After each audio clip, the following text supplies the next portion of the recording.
नमस्ते दोस्तों। तो पिछले क्लास में हम लोगों ने क्लास 10th का बायोलॉजी सिलेबस डिस्कस किया था। आज हम लोग पढ़ना शुरू करेंगे। तो आइए पढ़ना शुरू करते हैं। आज हम लोग जैव प्रक्रम से स्टार्ट कर रहे हैं। हम लोग क्लास 10th का पूरे सिलेबस पढ़ेंगे। आइए धीरे धीरे पढ़ना शुरू करते हैं। हम आज पढ़ेंगे जैव प्रक्रम के बारे में। आइए हम समझते हैं जैव प्रक्रम क्या होता है। जैव प्रक्रम क्या होता है? वे सारी क्रियाएँ जो जीव को जीवित रखने तथा अनुरक्षण में मदद करता है उसको हम क्या कहते हैं? जैव प्रक्रम कहते हैं। आइए देखिए लिख दिए हैं कि वह सारी प्रक्रिया जो जीवों को जीवित बनाए रखने तथा अनुरक्षण में मदद करता है। अनुरक्षण मतलब क्या होता है? मेंटेनेंस समझते हैं। जैसे हमें कहीं चोट लगता है तो चोट ठीक होता है क्या नहीं, घाव होता है, घाव ठीक हो जाता है, तो उसी को हम क्या कहते हैं? मेंटेनेंस कहते हैं। तो वो सारी प्रक्रिया जो जीव को जीवित रखने तथा अनुरक्षण में मदद करता है उसको हम क्या कहते हैं? जैव प्रक्रम कह लेते हैं। आइए देखते हैं क्या क्या प्रक्रिया जो हमें जीवित रखने में मदद करता है। तो देखिए क्या लिखे हैं। जैव प्रक्रिया के अंतर्गत हम लोग क्या क्या पढ़ेंगे? पोषण के बारे में पढ़ेंगे, शोषण के बारे में पढ़ेंगे, परिवहन के बारे में पढ़ेंगे, उत्सर्जन के बारे में पढ़ेंगे। देखिए नजर आ रहा, पोषण, शोषण, परिवहन, उत्सर्जन, ये चारों प्रक्रिया क्या है? जीव को जीवित रखने में मदद करता है। देखिए इसमें जनन कहीं भी नहीं लिखा गया है। इसका मतलब जीव को जीवित रहने के लिए जनन की बिल्कुल भी आवश्यकता नहीं है। तो आपको घबराना नहीं है, अभी आपको पढ़ते रहना, शादी पर ध्यान नहीं देना, क्योंकि हम देख रहे हैं कि जैव प्रक्रम में जनन का जरूरत ही नहीं है। बिना शादी के भी जिंदा रह सकते हैं। अपने देश के महान व्यक्ति के बारे में आप जानते होंगे जो बिना शादी के भी जीवित रह चुके हैं। वैसा भी आप लोग क्लास 10th में छोटे बच्चे भी आप लोग पढ़ाई पर ही ध्यान दीजिएगा, इधर उधर की बात पर ध्यान नहीं दीजिएगा तो ठीक रहेगा। तो क्या होता है जैव प्रक्रम? वे सारी प्रक्रियाएँ जो जीव को जीवित रखने तथा अनुरक्षण में मदद करते हैं उसको हम क्या कहते हैं जी? जैव प्रक्रम कहते हैं। जैव प्रक्रम के अंतर्गत हम लोग 4 चैप्टर के बारे में पढ़ेंगे। पोषण के बारे में पढ़ेंगे, शोषण के बारे में पढ़ेंगे, परिवहन के, उत्सर्जन के बारे में पढ़ेंगे। पोषण में हम लोग पढ़ेंगे अलग अलग प्रकार के पोषण क्या होता है, पोषण की विधि क्या होता है।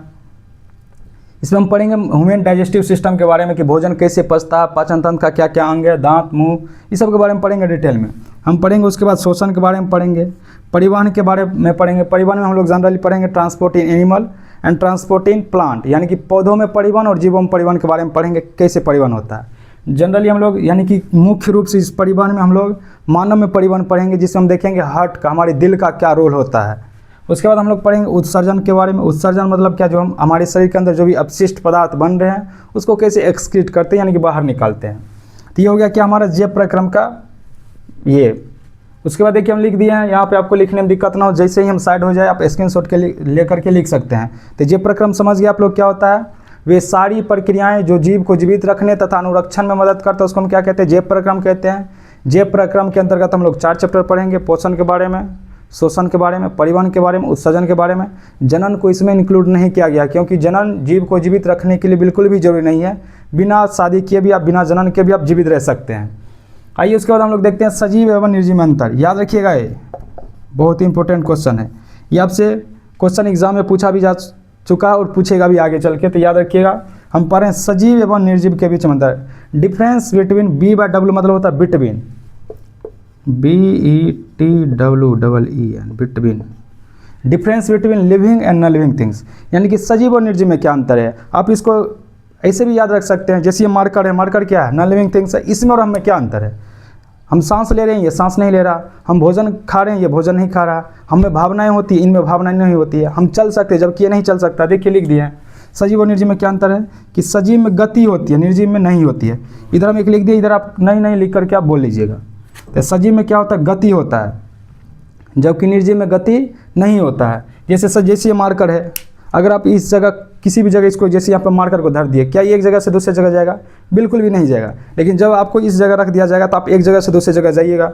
जैसे आप लोग क्लास में देखते होंगे कि जो हमारा बेंच है, डेस्क है, वो कहीं जाता है क्या? नहीं। जबकि हम लोग एक जगह से दूसरी जगह मूव कर सकते थे। ये सजीव का लक्षण होता है। अगला क्या लिखे हैं? सभी जीव क्या करता है? शोषण करते हैं, यानी कि सांस लेती है। जबकि निर्जीव क्या होता है? सांस नहीं लेता है। आगे लिखे कि सजीव में वृद्धि होती है, जबकि निर्जीव में नहीं होती है। सजीव में वृद्धि होती है, बिल्कुल आपको भी पता है। जैसे अपना लोग पहले थे बउआ, अभी कितना बड़ा हो गया है, तो इसमें क्या होगा? सजीव में वृद्धि हो रही, जबकि निर्जीव में नहीं होती। ऐसा बिल्कुल भी नहीं कि आप अपने बेंच डेस्क को देखिएगा कि सालों साल बढ़ रहा है, ऐसा बिल्कुल भी नहीं होता, क्योंकि वो निर्जीव है। आगे देखिए क्या लिखे? सजीव में भोजन की आवश्यकता होती है, यानी कि हम लोग भोजन ग्रहण करते हैं, भोजन खाते हैं, जबकि निर्जीव बिल्कुल भी नहीं खाता है। अगला लिखे कि सजीव में भावना होती है और उसमें नहीं होती। भावना समझते हैं इमोशन, यानी कि जो भी हमारे वातावरण में चेंज होता है उसके प्रति हम लोग रिस्पॉन्स देते हैं, जबकि नॉन लिविंग बिल्कुल भी नहीं।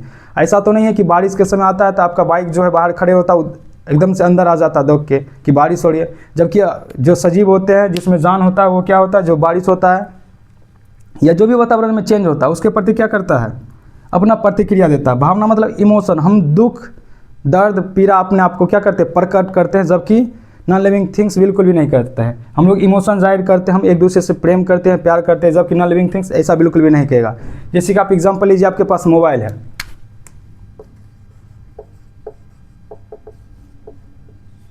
7-8 घंटा मोबाइल आप लोग चला ही लेते होंगे, तो मोबाइल को जब आप धर दीजिएगा तो बिल्कुल भी नहीं कहेगा कि मालिक हम आपसे प्यार करते हैं, हमको पकड़िए ना, ऐसा बिल्कुल भी नहीं कहेगा।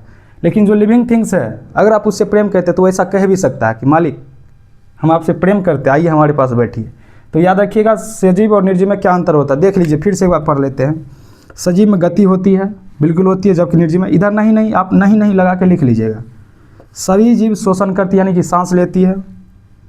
सभी जीव में क्या होता है, वृद्धि होता है यानी कि बड़ा होता है, जबकि निर्जीव में ऐसा गुण नहीं होता। सजीव में भोजन की आवश्यकता होती है यानी कि हम भोजन ग्रहण करते हैं, निर्जीव भोजन ग्रहण नहीं करता है। सजीव में भावना होती है यानी कि इमोशन, हम बाहरी वातावरण में जो भी परिवर्तन होता है उसके प्रति हम रिएक्ट करते हैं, अपनी संवेदनाएं जारी करते हैं या जाहिर करते हैं, जबकि निर्जीव में ऐसा बिल्कुल भी गुण नहीं है। ये नॉन लिविंग थिंग्स होता है, इसमें कोई भी भावनाएं नहीं होती है। इसके बाद हम लोग देखेंगे पोषण के बारे में पढ़ना शुरू करेंगे। इससे पहले हम जान लेंगे कि जीव का निर्माण कैसे होता है, एक दो टर्म जान लेंगे, साइटोलॉजी क्या होता है, देन हम लोग पढ़ना स्टार्ट करेंगे पोषण के बारे में। तो आइए हम आगे पढ़ते हैं। तो आइए नेक्स्ट टॉपिक हम लोग देखते हैं कि जीव का निर्माण कैसे होता है, हाउ ऑर्गेनिज्म फॉर्म। तो आप लोग क्लास 9 में पढ़े होंगे सेल के बारे में, टिश्यू के बारे में क्या होता है। तो देखिए कैसे बनता है जीव। सेल, ढेर सारा सेल के मिलने से क्या बनता है, टिश्यू। ढेर सारा टिश्यू के मिलने से बनता है टिश्यू सिस्टम। टिश्यू सिस्टम से बनता है ऑर्गन। ऑर्गन से क्या बन जाता है, ऑर्गन सिस्टम। इधर हिंदी भी लिख दिए हैं। कोशिका, ढेर सारा कोशिका के मिलने से क्या बनेगा, उत्तक बनेगा। ढेर सारा उत्तक के मिलने से क्या बनेगा, उत्तक तंत्र। उत्तक तंत्र मिलने से अंग, अंग से अंग तंत्र, अंग तंत्र से क्या बन जाएगा, जीव। आगे देखो ऊपर में क्या लिखे है, कोशिका। आप क्लास 9 में कोशिका के बारे में डिटेल में पढ़े होंगे कि कोशिका क्या होता है, कि किसी भी जीव का जो सबसे स्मॉलेस्ट यूनिट इकाई होता है उसको हम क्या कहते हैं, कोशिका कहते हैं। आप लोग डिफिनेशन याद किए होंगे कि किसी भी जीव के संरचनात्मक एवं क्रियात्मक क्या हम लोग क्या कहते हैं, कोशिका कहते हैं। नीचे लिख दिया कोशिका। साइटोलॉजी क्या होता है, study of cell is called cytology. हम जो भी आपको बोलेंगे क्लास में आपको ध्यान से सुनते रहना है। आप एक चैप्टर पढ़िएगा हमारे साथ, देन आप प्रीवियस ईयर क्वेश्चन जरूर लगाइएगा, आपका एक भी क्वेश्चन नहीं छूटेगा। जो भी हम क्लास में बोलेंगे उसको आपको ध्यान से सुनते रहना है, उससे भी आप क्वेश्चन बना सकते हैं। आइए देखिए सबसे पहले जान लेते हैं कोशिका के बारे में थोड़ा सा। कोशिका क्या होता है, किसी भी जीव के संरचनात्मक एवं क्रियात्मक क्या कहते हैं, कोशिका कहते हैं। कोशिका का खोज किसने किया था, 1665 ईस्वी में रॉबर्ट हुक ने किया था, कॉर्क सेल में, याद रखिएगा। इसमें और कुछ क्वेश्चन पूछा जा सकता है, जैसे कि केंद्रक का नाम किसने दिया था, याद रखिएगा, रॉबर्ट ब्राउन दिया था। 1831 ईस्वी में इन्होंने खोजा था। नीचे ये पूछा गया क्वेश्चन है कि बताइए साइटोलॉजी। यहाँ अगर लिख देगा कोशिका विज्ञान क्या होता है, तब तो नाम से ही पता चल जाएगा कि कोशिका के अध्ययन को हम लोग क्या कहते हैं, कोशिका विज्ञान। लेकिन वहाँ लिखा रहेगा एग्जाम में क्या, साइटोलॉजी क्या होता है। तो याद रखिएगा study of cell is called cytology. जहाँ भी अंत में लगा है लॉजी, लॉजी मतलब क्या है, स्टडी, और पीछे क्या लिखा है, साइटो, साइटो मतलब सेल, यानी कि कोशिका के अध्ययन को हम लोग क्या कहते हैं, साइटोलॉजी कहते हैं। यहाँ लिख दिया कोशिका का अध्ययन, cytology, study of cell is called cytology. इसके बाद हम जानते हैं, हम नेक्स्ट आगे हम पढ़ना शुरू करेंगे पोषण के बारे में। उससे पहले हम जान लेते हैं कि किसी भी जीव को जीवित रहना है ना, उसके लिए दो प्रक्रिया की जरूरत होती है।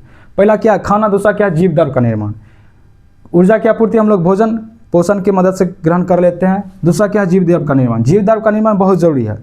आप जो आपके शरीर में जो भी ग्रोथ हो रहा है वो जीव द्रव्य के निर्माण के ही कारण होता है। आपके सेल, आपके कोशिका के अंदर क्या होता है, सेल डिवीजन, यानी कि कोशिका का विभाजन होते रहता है, आप बड़े होते रहते हैं। आपको कहीं भी चोट लग जाता है, कहीं भी घाव होता है, वहाँ क्या होता है, सेल डिवीजन की मदद से क्या होता है, न्यू सेल रीजनरेट हो जाता है, आपका घाव ठीक हो जाता है। तो देखिए हम फिर से एक बार देख लेते हैं। इस क्लास में हमने क्या क्या पढ़ा।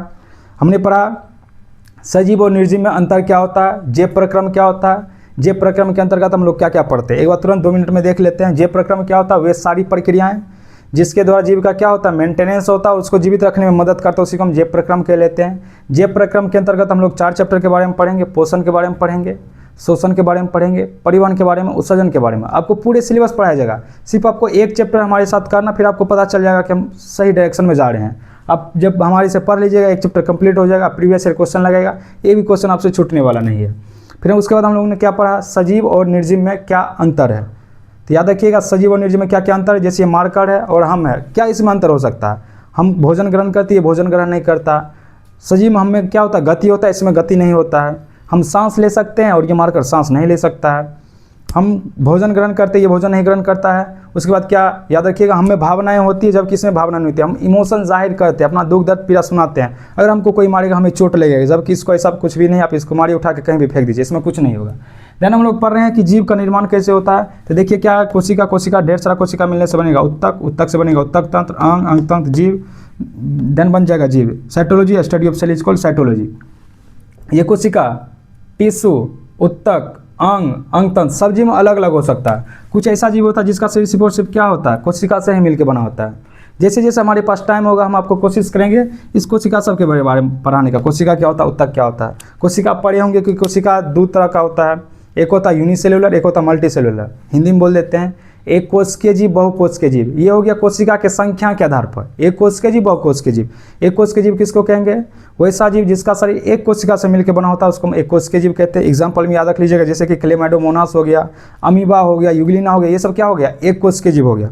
बहुकोशिकीय जीव किसको कहेंगे, वैसा जीव जिसका शरीर बहुत सारी यानी कि अनेकों कोशिका से बना होता है उसको हम क्या कहते हैं, बहुकोशिकीय। आपको जो भी जीव आँख से दिख जा रहा है समझिए सब का सब क्या है, बहुकोशिकीय जीव है।